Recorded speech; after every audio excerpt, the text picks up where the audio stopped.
Okay. So, మనం ఎక్కువగా face చేసేది ఏంటంటే వాతావరణ మార్పులకు వచ్చేది ఎక్కువ ఈ జ్వరాలు, విష హ్మ్. జ్వరాలు అంటే వైరస్ అంటే జలుబులు, దగ్గులు ఎక్కువ. సో, ఇవి మెజారిటీ ఆఫ్ ద కేసెస్‌లో ఎక్కువ ఫ్లూ వైరస్ వల్ల వస్తాయి. లేకపోతే స్వైన్ ఫ్లూ వైరస్ వల్ల వస్తాయి. హ్మ్. లేకపోతే కరోనా వైరస్ వల్ల వస్తాయి. So, okay. ఇవన్నీ రెస్పిరేటరీ ఇన్ఫెక్షన్స్.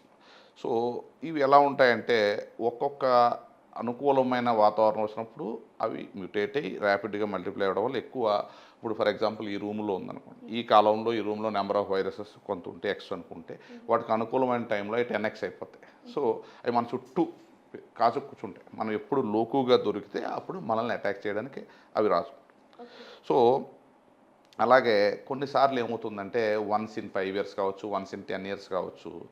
కొన్ని సార్లు చాలా డెడ్లీ మ్యూటెంట్ అంటే ప్రతి సంవత్సరం అవి వచ్చేవి ఎలా ఉంటాయంటే కొత్త వేరియేషన్స్ వస్తాయి. అంటే హ్మ్. దాని జన్యువుల్లో మార్పులు తీసుకొచ్చి కొత్త రకంగా వస్తాయి. అంటే ఫర్ ఎగ్జాంపుల్